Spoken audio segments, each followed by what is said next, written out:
요즘 우리 시대에 나이를 막론하고 또 남녀노소 누구나 가장 영향력 있는 미디어가 무엇인가를 꼽으면 아마 유튜브가 아닐까 하는 생각을 합니다. 그래서 어떤 사람이 왜 이 미디어가 이렇게까지 성장을 했는가, 거기에 대해서 연구를 했는데요. 그 중에 하나가 동영상을 자동으로 추천을 해주는 이 알고리즘을 꼽았습니다. 이게 뭐냐면 유튜브의 영상들이 어마어마하게 많지 않습니까? 근데 유튜브 자체적으로 사람들이, 또 특별히 그 사용자가 더 잘 클릭할 것 같은 그런 동영상을 추천해서 자동으로 띄워주는 거예요. 그래서 저도 예전에 팔꿈치가 좀 아파가지고 포털 사이트에 팔꿈치 관련해서 어떻게 치료하고 또 이 통증을 어떻게 제거할 수 있을지 뭐 이런 검색을 했었는데, 그 이후에 계속해서 팔꿈치 치료와 팔꿈치 통증에 관한 영상들이 계속해서 올라오고, 또 팔꿈치 안 좋을 때 먹는 그런 약들, 그런 광고들이 계속해서 띄워졌습니다. 이런 게 알고리즘이에요. 근데 이런 알고리즘에는 문제가 하나가 있는데요. 이 시스템은 우리가 무언가를 균형 있게 바라보거나 뭔가 올바르게 생각하게 만드는 데는 아무런 관심이 없다는 겁니다. 그냥 더 많이 클릭하게 만들고 더 많은 수익을 얻게 만드는 것만이 목적인 거예요. 그래서 이 사용자가 더 관심 있어 하고 더 자주 보는 것들은 점점 더 많이 보여주고, 이 사용자가 평소에 관심이 없었던 것은 점점 더 사라지게 만드는 그런 역할을 하게 한다는 것입니다. 결국 이 세상을 바라보는 관점이나 태도, 그런 모든 면에서 균형이 잡힌다기보다는 한쪽으로 쏠리게 만드는 그런 역할을 한다는 것이죠. 예를 들어서 어떤 사람이 정치적으로 한쪽 성향을 가지고 있다고 한다면 그 성향에 맞는, 그 성향을 지지해주는 그런 영상들만 지속해서 띄워주는 겁니다. 반대쪽 주장, 반대편에 있는 이야기들에 대해서는 전부 사라지게 만들고, 오직 본인의 그 성향에 맞는 기사들만, 그런 내용들만, 지지하는 내용들만 계속해서 보여준다는 거죠. 더 큰 문제는 심지어 그것이 사실이든 사실이 아니든 그게 상관이 없다는 겁니다. 어쨌든 조회수만 높으면 되기 때문에 자극적인 가짜 뉴스를 끊임없이 보여주고 그것들이 퍼져나가게 만들고 또 각인시키는 그런 일이 벌어진다는 것이죠. 그렇게 확증 편향이 일어날 수밖에 없는 것이고, 자연스럽게 사람들은 자기 성향과 다른 종류의 다른 집단, 그런 집단들과는 아예 대화가 불가능한 상태에 이르게 된다는 것입니다. 서로의 관점은 계속해서 배제하고 잘라내니까 그 당연한 거죠. 그렇게 사회 분리가 일어나게 되고 결국 사회 전체적으로 굉장히 악영향이 생기는 그런 방향으로 갈 수밖에 없습니다. 그래서 시민운동가 엘리 프레이저가 이 추천 알고리즘 때문에 나만의 세계에 갇히는 현상, 일명 필터 버블 현상이 일어날 거라고 경고하고 있어요. 근데 이런 현상이 영적인 세계 안에서도 얼마든지 일어난다는 것입니다. 사실 우리 모두는 각자가 그리고 있는 어떤 메시아의 이미지가 있고 하나님에 관한 이미지들이 있습니다. 그리고 자기가 알고 있는, 자기가 정한 그 이미지를 믿고 살아가기 마련이라는 거예요. 그런데 문제가 뭐냐면 과연 본인들이 가지고 있는 그 이미지가 균형이 잡혀 있고 그것이 과연 진실한가 하는 점입니다. 안타까운 일이지만 실제로 반대 현상이 훨씬 자주 일어나게 됩니다. 즉 각자가 가지고 있는 확증 편향으로 인해서 굳어진 왜곡된 하나님에 대한 이미지, 왜곡된 메시아의 이미지가 너무 많다는 것이죠. 칼뱅이 했던 유명한 말이 하나 있습니다. 하나님을 아는 지식과 자신을 아는 지식은 하나로 연결되어 있다. 무슨 말이냐면 하나님을 아는 만큼 자기 자신을 알게 되고, 또 반대로 자기 자신을 제대로 알고 있는 만큼 하나님을 더 알게 된다는 것입니다. 그래서 모든 신자들은 자기가 진정 믿고 있는 것들에 대해서, 믿고 있는 신과 닮아갈 수밖에 없다는 거예요. 그런데 이 시대의 기독교 안에서 우리가 보게 되는 장면들은 너무나 이상한 것들입니다. 왜곡된 그리스도인들이 너무 많다는 거죠. 며칠 전에도 제가 뉴스 기사를 하나 보았는데요. 어떤 목사가 여자친구를 폭행했다는 뉴스 기사였어요. 그 이유가 뭐냐니까 여자친구의 아버지가 소천을 했어요. 근데 소천하고 난 뒤에 너무너무 슬퍼하고 너무 힘들어하는 걸 보면서 때렸다는 겁니다. 왜? 어떻게 예수 믿으면서 죽었다고 그렇게 심하게 울 수가 있느냐, 어떻게 그렇게 과도하게 슬퍼할 수 있느냐, 그거는 하나님을 믿는 사람들의 태도가 아니다, 그러면서 때렸대요. 이쯤 되면 궁금해지죠. 그가 믿는 신, 그가 믿는 하나님과 우리가 믿고 있는 하나님은 과연 같은 분인가? 대체 왜 이런 일이 일어나는가? 칼뱅의 말을 뒤집어 보면 사실 자연스럽게 유추할 수 있습니다. 결국 문제는 하나님에 대한 지식이 왜곡되어 있기 때문이라는 거예요. 하나님에 대한 이미지가 잘못 만들어져 있기 때문에, 그 엉뚱한 이미지, 왜곡된 이미지의 그 하나님을 믿으니까 왜곡된 인간의 모습으로 자연스럽게 표출될 수밖에 없다는 것이죠. 지난 시간에 우리는 간절히 기다려왔던 일이 이루어진 그 장면 속에서 감격하던 사람들을 보았습니다. 마침내 깨어진 세상을 회복하는 메시아의 탄생, 그 메시아의 존재, 그 메시아의 나타남은 그들에게 너무나 큰 기쁨이었어요. 근데 알려지지 않은 게 하나가 있었는데, 그거는 대체 이 메시아가 어떤 식으로 회복하며 어떤 식으로 구원을 줄지, 그 내용, 그 방식에 관한 내용은 알려지지 않았다는 것입니다. 회복과 구원을 이루는 건 분명한데 대체 어떤 방식으로 회복을 줄 건지, 어디서부터 어디로, 어느 방향으로 구원을 줄 것인지를, 거기에 대해서는 너무나 다양한 스펙트럼이 존재했다는 것입니다. 그래서 각 사람들마다 메시아를 다들 기대하고는 있는데 각 사람들마다 찾고 있는 메시아의 모습이 너무나 달랐다는 것이죠. 그리고 바로 이 부분에서 심각한 문제가 발생합니다. 과연 사람들은 자신이 기대하고 있는 메시아의 모습과 실제로 발견된 메시아의 모습이 무언가 충돌하고 어긋나는 그 순간, 그때, 바로 그때 과연 그분을, 내가 기대하던 것과 다른 그분을 받아들일 수 있겠느냐는 거예요. 실제로 누가복음을 보면 끊임없이 사람의 기대를 박살내는 예수님의 모습이 등장합니다. 심지어 세례 요한조차도, 세례 요한이 예수님에 대해서 증거를 했는데 본인도 예수님을 이렇게 바라보면서 계속 긴가민가한 겁니다. 자기가 직접 세례를 줬는데 그분이 세상 죄를 지고 가는 메시아다라고 선포까지 했는데, 요한이 그리고 있었던 그 메시아의 방식, 구원이 이루어진 어떤 속도, 메시아가 진행하는 사역의 방향, 하나같이 요한이 기대하고 있었던 그런 내용과는 뭔가 좀 어긋나고 있었던 거예요. 그래서 너무 이상하게 생각이 돼서 제자들을 보내서 묻습니다. 선생님이 오실 그분입니까? 그렇지 않으면 우리가 다른 분을 기다려야 됩니까? 결국 이런 충돌, 기대하는 메시아와 실제로 발견된 메시아의 이 갭, 이 차이 속에서 반응은 둘로 나뉘게 되어 있어요. 하나는 자기의 생각을 꺾고 있는 모습 그대로 그분을 받아들인다는 것이고, 또 다른 하나는 내 생각, 내가 그리고 있었던 그 개념을 그대로 지켜서 그리스도를 배척하는 겁니다. 오늘 본문도 예수님을 거절하는 장면들이 나와요. 거절하는 이유도 참 다양한데, 지금은 예수님의 출신도 문제가 됐습니다. 어디 감히 갈릴리 출신 주제에 메시아가 될 수 있냐는 거예요. 자기 고향에서 지금 환영받지 못한 이 메시아, 이 예수님께서 한마디 하십니다. 엘리야 시대 때 사르밧 과부, 그 사르밧 과부 그 이야기처럼 당시에 이스라엘 안에도 이미 과부들이 넘치고 넘쳤는데 정작 그들이 은혜를 입지 못했다. 이방인이었던, 오히려 이방인이었던 사르밧 과부만 은혜를 입었는데 그런 일이 지금도 벌어지는구나. 그랬더니 이 얘기를 듣고 이 사람들이 회개를 하는 게 아니라 화를 내면서 예수님을 살해하려고 시도합니다. 이게 얼마나 황당해요. 예수님이 첫 설교를 하자마자 죽을 뻔했어요. 심지어 그날 했던 설교 내용이 뭔지 아십니까? 이사야 61장 내용을 인용하면서 자신이 왜 메시아인지, 자신이 무엇을 위해서 온 메시아인지를 드러내고 있는데도 그 내용들을 다 듣고 나서 상황을 보더니 죽이려고 했다는 거예요. 이 사건 이후에도 가는 곳곳마다 비슷한 일들이 일어나요. 예수님의 제자들이 금식을 하지 않는 장면을 보고 시비를 걸고요. 또 예수님의 제자들이 안식일에 밀을 이렇게 까먹는 걸 보면서 또 시비를 겁니다. 저게 메시아라고? 금식을 젖다유로 하면서 무슨 메시아야? 안식일을 젖다유로 지키는데 그게 무슨 메시아야? 아니, 저 몹쓸 죄인들이랑 저렇게 식사를 한다고? 저런 게 메시아일 리가 없지.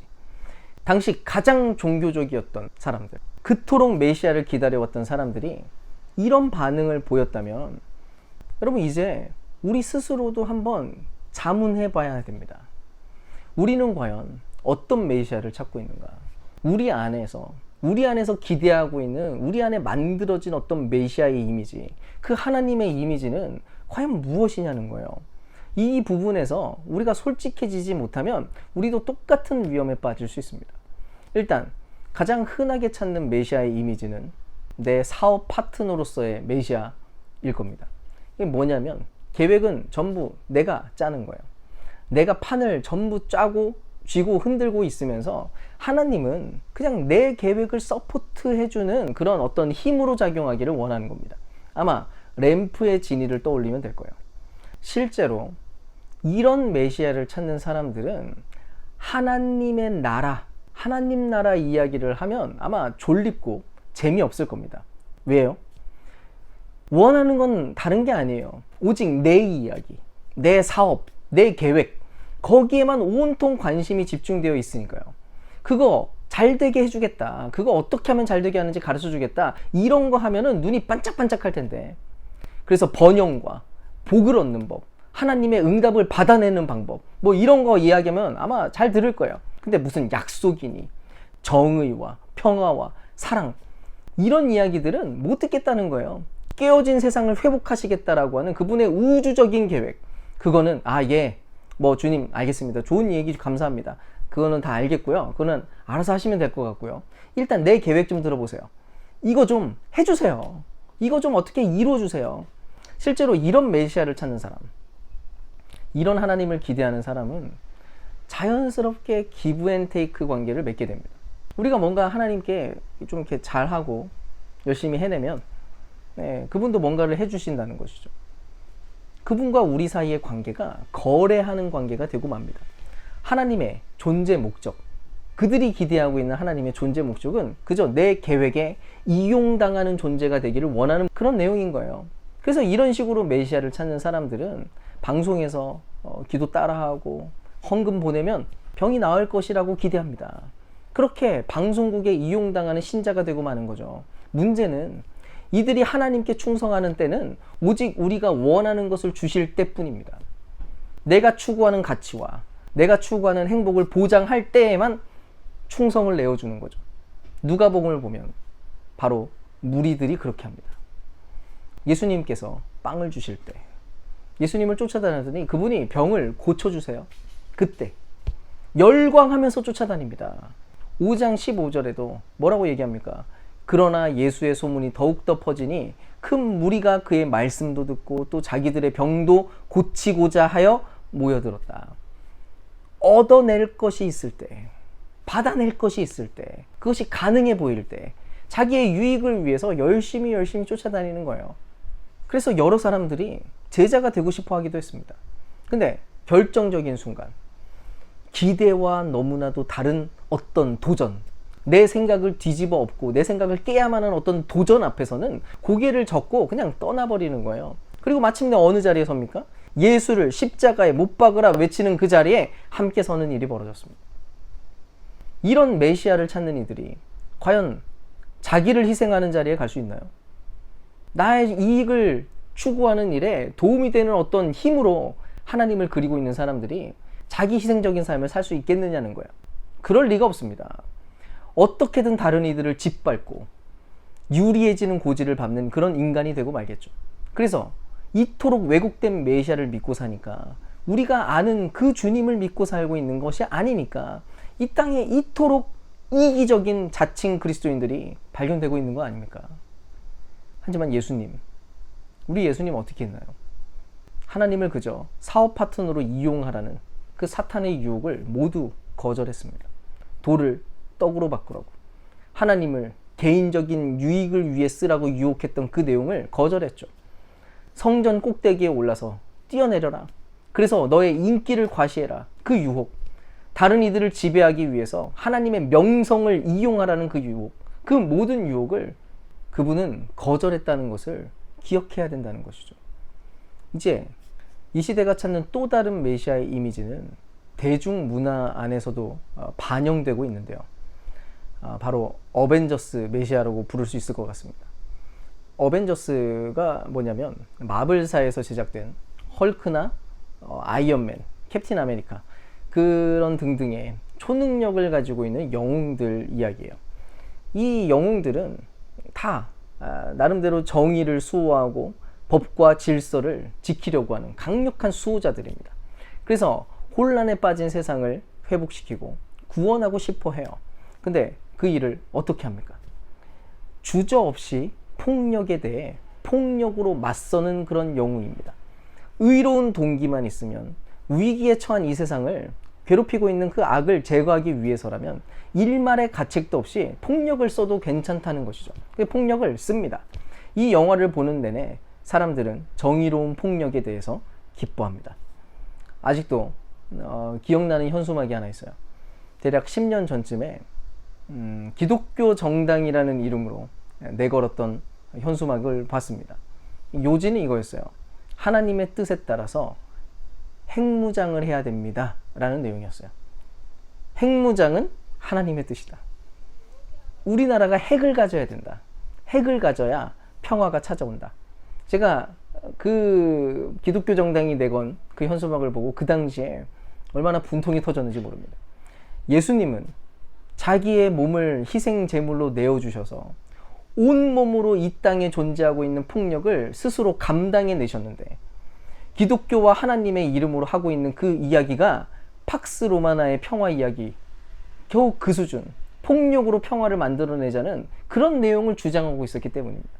폭력적인 힘, 권력으로 평화를 강제시키는 메시아, 그런 하나님을 믿는 그런 집단이었던 거죠. 현재 한국의 기독교의 많은 부분에서 이런 현상들이 많이 나타납니다. 지금도 수많은 기독교인들이 폭력적인 분노를 마음껏 표출하기도 하거든요. 바리새인들은 예수님이 죄인들과 함께 어울려 다닌다고 화를 냈습니다. 근데 지금도 누군가가 동성애자들 곁에 다가서는 것만 봐도 치를 떨면서 분노의 언어를 쏟아내는 그런 기독교인들이 가득해요. 여전히 기독교 안에 분리주의가 발견됩니다. 어떤 이들에 대해서는 철저히 폭력적인 배제를 시행해도 괜찮다라고 주장하는 것이죠. 근데 여러분, 예수님이 과연 그런 분이었나요? 아니에요. 그분은 죄인들의 친구로 사셨습니다. 그들도 회개할 기회가 있다고, 그들이 구원을 받아야 된다고, 그들이 돌이키면 된다고 하나님 나라 안으로 거침없이 초대했습니다. 회개하는 자는 누구라도 그 안에 들어올 수 있다고. 죄를 그대로 두자는 얘기가 아니잖아요. 잘못된 것을 그냥 놔두자는 이야기가 아닙니다.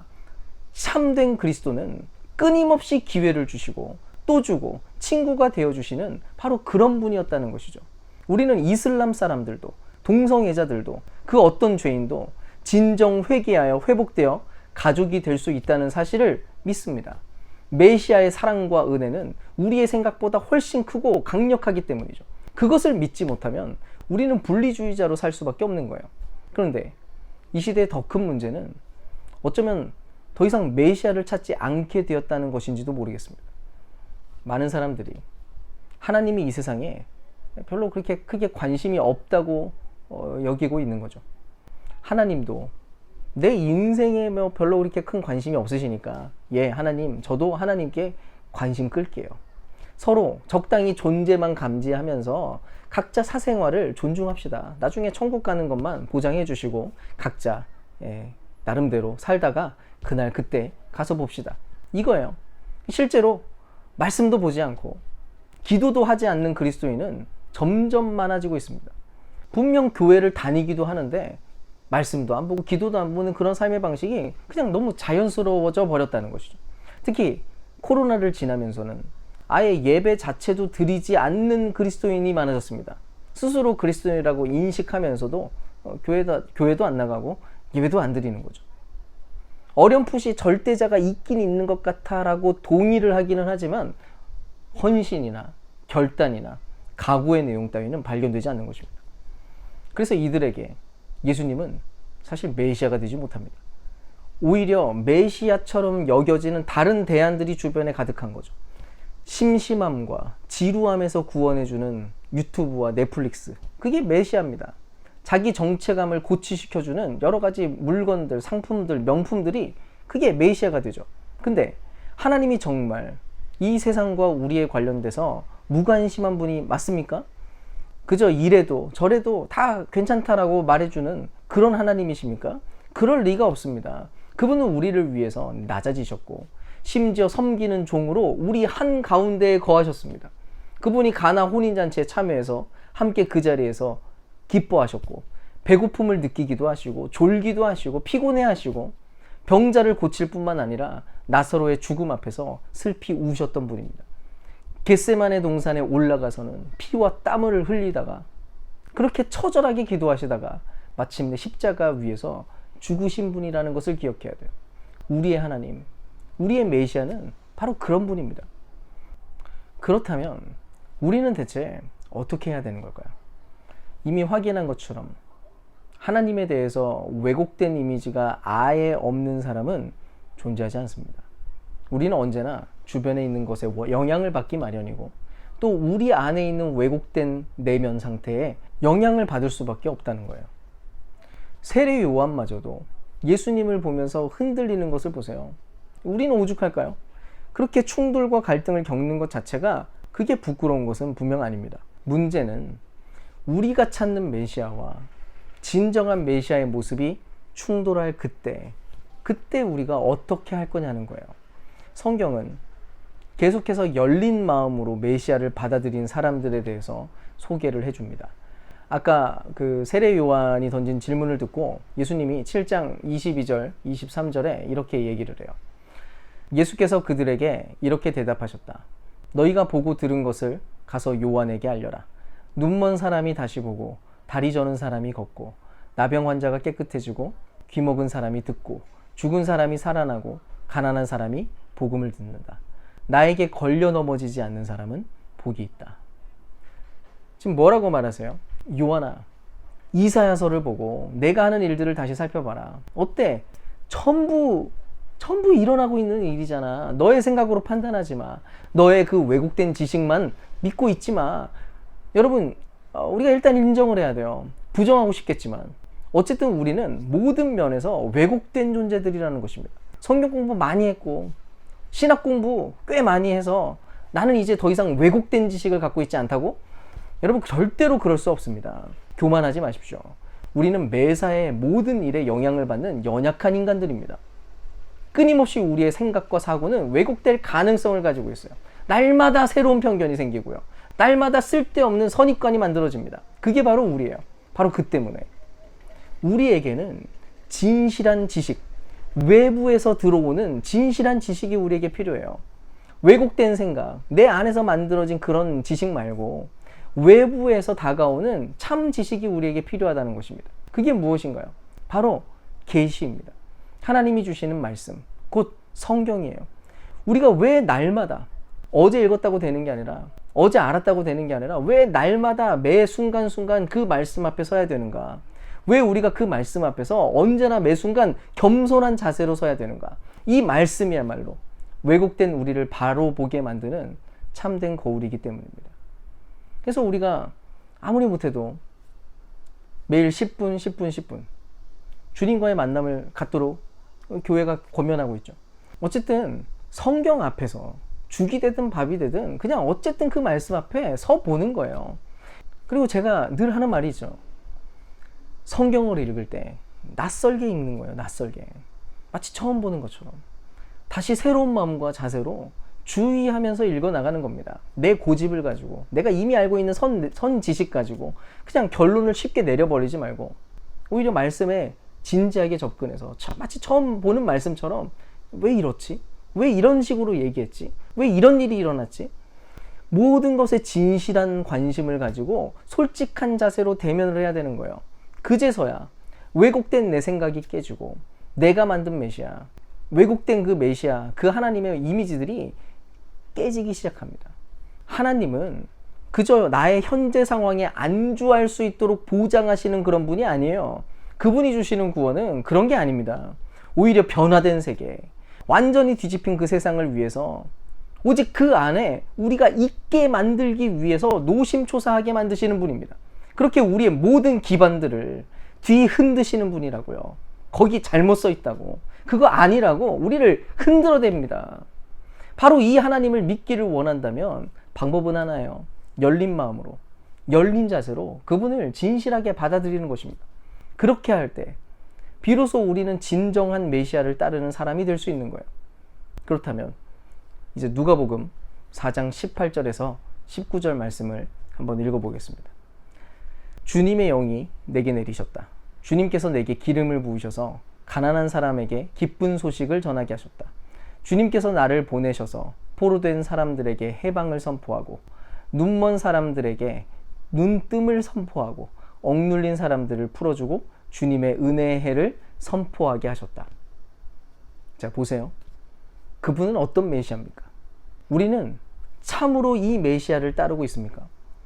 먼저 우리가 찾아야 되는 메시아는 가난한 사람들에게 기쁜 소식을 전하는 분이래요. 만약 우리가 이분을 우리의 주로 섬긴다면 어떤 일이 벌어질까요? 그런 성도, 그런 교회는 마땅히 복음을 전수하는 사명을 감당할 겁니다. 그냥 수평 이동으로 사람들이 찾아오는 것을 기뻐하거나 갈망하는 그런 사람들이 아니라 잃은 자를 찾는 일들을 시작하고 그것을 더 열망할 수밖에 없다는 것이죠. 또 우리가 찾는 메시아는 포로된 자에게 해방을 선포하고 자유케 만드시는 분이라고 이야기합니다. 그래서 어부를 부르시고 죄인들을 부르시고 여성들을 불러서 진정한 가족으로 만드셨죠. 이런 메시아를 찾는 사람들, 이런 메시아를 추구하는 자들은 어떤 인생을 살까요? 자연스럽게 진실한 공동체를 추구할 수밖에 없지 않겠어요? 세상에 얽매이지 않도록 서로를 격려하고 서로를 지탱하는 그런 일들을 지속하는 그런 사람들이 되는 것입니다. 또 우리가 찾아야 되는 메시아는 눈 먼 자를 눈 뜨게 한다고 이야기합니다. 이 세상이 대체 무엇인지 눈 먼 사람들을 눈 뜨게 만드는 거예요. 인생이 뭔지 아무것도 모른 채 살아가고 있던 사람들, 지혜 없이 살다 갈 수밖에 없었던 그런 인생들, 그렇게 만들지 않는 분이라는 것입니다. 그분은 우리에게 진정한 지혜를 주시는 분입니다. 그래서 예수님께서 하셨던 일이 뭐냐면 금식이 뭔지 안식일이 뭔지 무엇보다도 하나님 나라가 무엇인지를 끊임없이 설명하셨다고요. 이 메시아를 찾는 사람들은 마땅히 균형 있는 성장을 추구할 수밖에 없는 것입니다. 아무 생각 없이 눈 감고 그냥 허우적대는 그런 신앙을 사는 게 아니라 마침내 이 세상 한가운데에 하나님 나라가 시작되었다는 사실을 알고 누릴 것은 누리고 버릴 것은 버려가면서 그렇게 균형 있는 사고를 하는 사람이 되어가는 거죠. 그렇게 지혜를 추구하는 사람이 되는 것입니다. 그런 사람들은 자기 자신뿐만 아니라 세상을 변혁시키는 그런 일을 하게 될 것이 분명하죠. 마지막으로 이분은 주님의 은혜의 해를 선포하는 분이라고 말합니다. 마침내 그날이 온다고 외치는 분, 주님 다시 오시는 그날 완전하게 이루어질 그 은혜를 꿈꾸게 만드는 분이라는 거예요. 이 메시아를 따르는 이들의 예배가 과연 어떨까요? 이들은 간절한 소망으로 예배합니다. 이 깨어진 세상, 우리가 살고 있는 이 망가진 사회가 이게 전부가 아니라는 것을 알기 때문에 마침내 주님 다시 오시는 그날을 소망하면서 예배하는 것이죠. 간절함을 가지고 있지만 그러나 조급함이 없는 예배, 충성과 성실이 나타나지만 내가 직접 이루는 일이 아니기 때문에 결코 낙심하지 않고 기대하며 소망하는 그런 예배를 드리는 것입니다. 저는 우리 교회가 그런 교회가 되기를 소망합니다. 저와 여러분이 그런 성도 되기를 간절히 소망합니다. 우리 모두가 진정한 메시아를 찾고 찾는 자로, 그분을 열린 마음으로 받는 사람들로 그렇게 발견되기를 간절히 소망합니다. 그분은 지금도 우리에게 물어오십니다. 넌 누구를 찾느냐? 너는 어떤 메시아를 찾고 있느냐? 너는 대체 어떤 구원을 기대하고 있느냐? 오늘 자신을 드러내고 계시는 이 메시아 앞에서 우리가 진실한 대답을 드렸으면 좋겠습니다. 네, 주님, 저는 당신을 찾고 있습니다. 제 안에 어떤 왜곡된 기대와 왜곡된 생각이 이 안에 가득한다 할지라도 제 앞에 보이는 당신만이 나의 구주가 되실 유일한 분이십니다. 저는 그저 당신이 필요합니다. 당신이 만드는 그 새로운 세상에 내가 서 있기를 원합니다. 당신이 시작한 그 새 시대에 내가 살아가기를 원합니다. 바로 그렇게 하나님과 우리 또 세상을 향해서 우리가 진실한 대답을 해나갈 때 주님 주시는 그 풍성한 삶이 우리 한가운데 가득할 것을 믿고 또 그런 교회와 성도 되기를 주님의 이름으로 축원드립니다.